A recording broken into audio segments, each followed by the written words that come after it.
Imagine if only one company produced oranges, or contact lenses, or tablets. You might have very few choices, and the prices for those goods and services might be sky high. The danger when there's only one game in town is that consumers can get hurt. That's why this issue of market power is so relevant to you and everyone you know.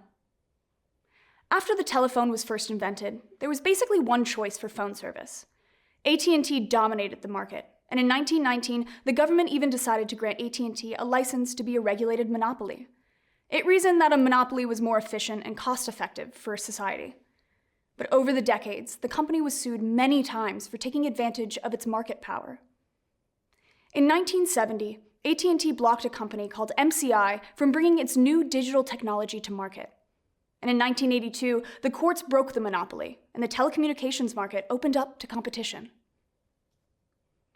Liberals, radicals, and conservatives absolutely agree that large firms can abuse their market power, and they share the same goal of having the best products at reasonable prices. But they strongly disagree on how to achieve that end. That's what all the fights are about when it comes to market power. It's time to hear the voices.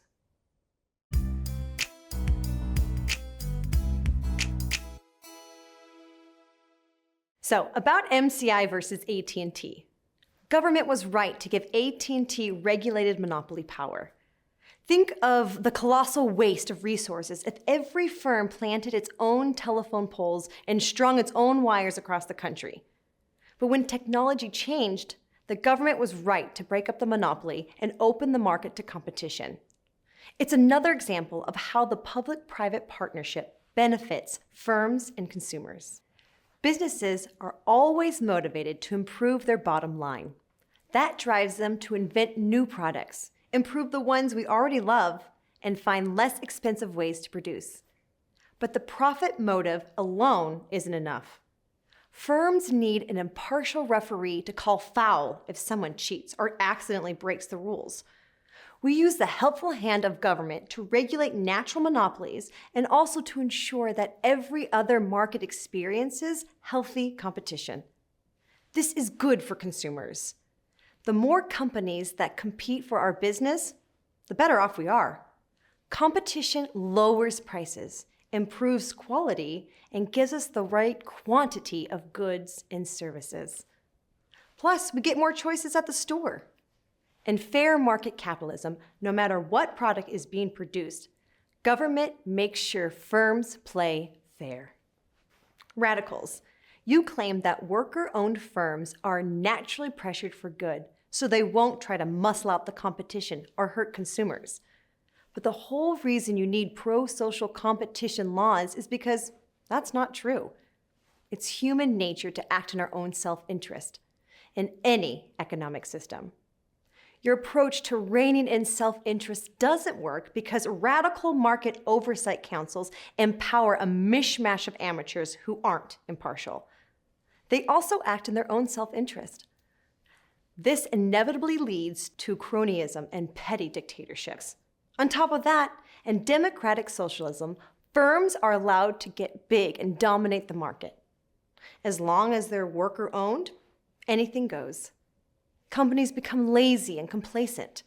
They have no motivation to make better products, so there are no technological breakthroughs or other innovations.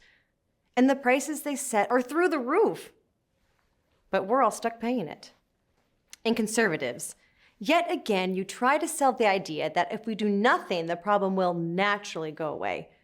Market power abuses don't magically self-correct. The opposite happens. The invisible hand opens the door for big firms to take over. Abolishing market power regulations is bad business. When a firm is a price maker, we pay too much for lousy products, and we don't get enough of what we want and need. If big firms produce more efficiently, that doesn't automatically mean we see lower prices at the store. It's competition that keeps prices fair. Walmart charges less because Target is next door. According to conservatives, monopolies are not a thing because entrepreneurs can enter a market at any time. Sure, they'd love to, but it's impossible when large companies are in control, manipulate consumers, and suck up all the resources.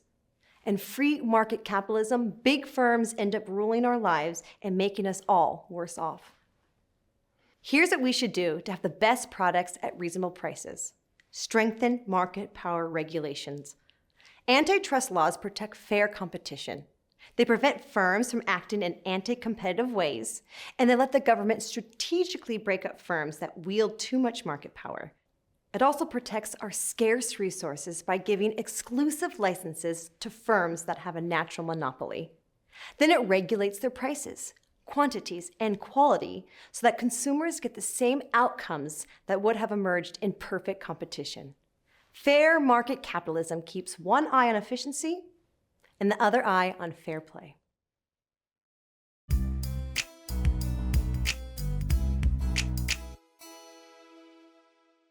So, about MCI versus AT&T.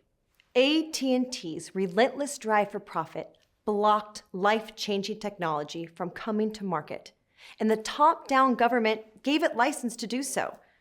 This isn't a story about a few bad actors or corrupt politicians blocking competition. It's about an economic system that only measures success in terms of profit and forces firms to do the wrong thing in order to survive. Everything we make uses precious resources. In democratic socialism, firms share a commitment to production for use. Whether there's one worker owner or thousands, they're dedicated to making products that are necessary, useful, and beneficial to society. The focus is on raising the standard of living for all. So instead of worrying about whether a firm will grow too big if it merges with others, we ask three key questions. Will the merger lead to a better, more useful product? Will society be better off? Will the merger be a win-win for the firms and their local communities? Approval is only given when the answers are yes to all three questions. We thrive in an economic system that prioritizes the well-being of people over profit. Conservatives, you have a very cynical view of the world. You believe we're only motivated by self-interest. You're completely wrong. None of us would have survived to adulthood if humans weren't strongly motivated by compassion, cooperation, and empathy. Elevating profit as the engine of progress is wrong-headed.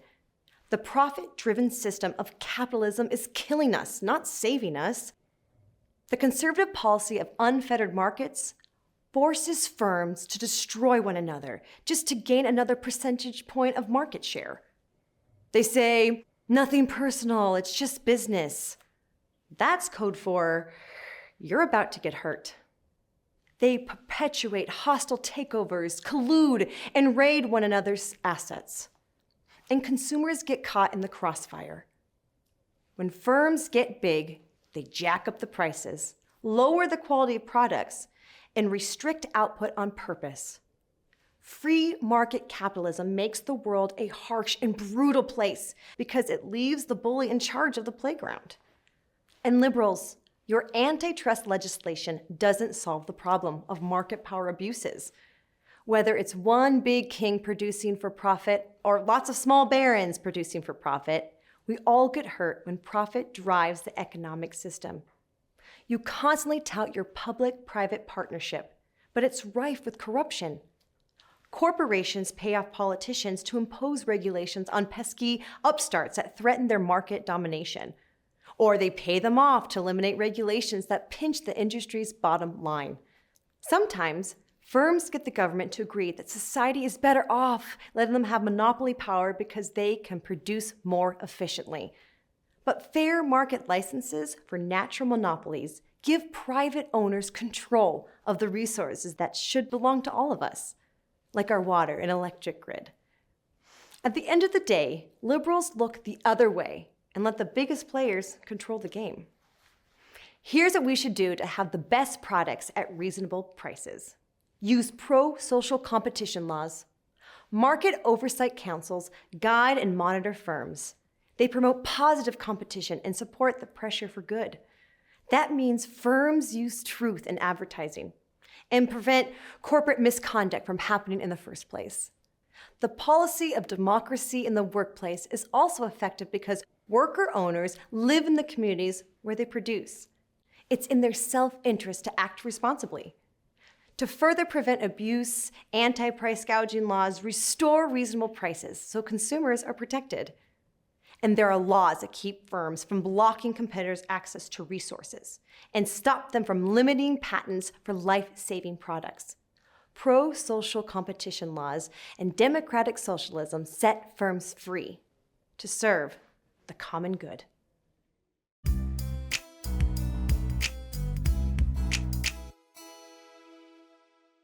So, about MCI versus AT&T. Think of all the amazing new tech we could have had decades sooner if the government hadn't interfered. It gave AT&T an exclusive license, but with no competition, AT&T had zero motivation to make a better or cheaper product. Society was held hostage and progress stagnated. Every firm that tried to innovate ran into a brick wall. What a colossal waste of potential. In free market capitalism, inventors everywhere work day and night to come up with the next new marvel. The lure of profit in a wide open field of opportunities lifts society to the next level of prosperity. Unfettered competition powers innovation. We get more choices, better products, and lower prices. Firms are highly motivated to find creative ways to earn our business. We shouldn't worry when a firm gains market power. If it gets big, that means it's producing the goods and services people want. And it's charging a price people are willing to pay. And monopoly power is always temporary. Like a beacon in the night, the firm's success attracts entrepreneurs to the profitable market, and competition takes care of the rest. Liberals, big is not bad. But your antitrust legislation punishes firms that succeed and grow big. As usual, you undermine our nation's ability to prosper. Do you really think a small pharmaceutical company will ever find the cure for cancer? That won't happen. When government breaks up big firms, prices soar, quality declines, and the quantity of goods and services goes down. And we can't compete in the global marketplace. We also lose valuable investment in research and development. It goes from bad to worse because in fair market capitalism, powerful firms pay off politicians to impose costly and unnecessary regulations that keep competitors out of the market. And when liberals turn around and grant exclusive licenses to firms, they lock in their market domination. Society gets stuck with no innovations, high prices, and low quality products. Want to guess who gets stuck paying high taxes for the charade? Yep, we do. And radicals. Good news that you're not against firms getting big. Bad news that you're against firms being successful. Pro-social competition laws are not the solution. They're based on naive idealism. Democracy in the workplace gives each worker owner an equal vote. That means companies make terrible business decisions, because not all worker owners are equally qualified. Your anti-price gouging laws demotivate entrepreneurs, so they have no interest in rushing to the scene of a disaster with a truck full of diapers and bottled water. Even scarier, radicals use market oversight councils to rein in market power. They decide who makes it, who gets it, and how much it costs the consumer. Unless we have a cousin on the committee, we're forced to buy our basic necessities on the black market. And then we're breaking the law. Government comes in as the enforcer, and democratic socialism becomes totalitarianism. Here's what we should do to have the best products at reasonable prices. Use free market competition. We leave markets alone and let the profit incentive fuel healthy competition. Our nation gallops ahead with new technologies, inventions, and innovations. Industries police themselves. Consumers hold firms accountable, and the justice system punishes unlawful behavior. We should celebrate the countless reasons a firm gains an efficiency advantage.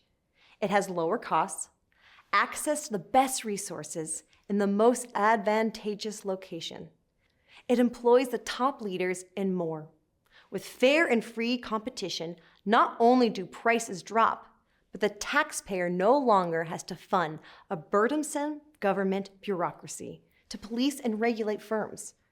When we leave it alone, our economy grows, society progresses, and more people thrive. You've just heard the arguments about market power from 3 perspectives. They all want the best products at reasonable prices, but they have very different ways of achieving that goal. Now, it's time for you to be part of the conversation.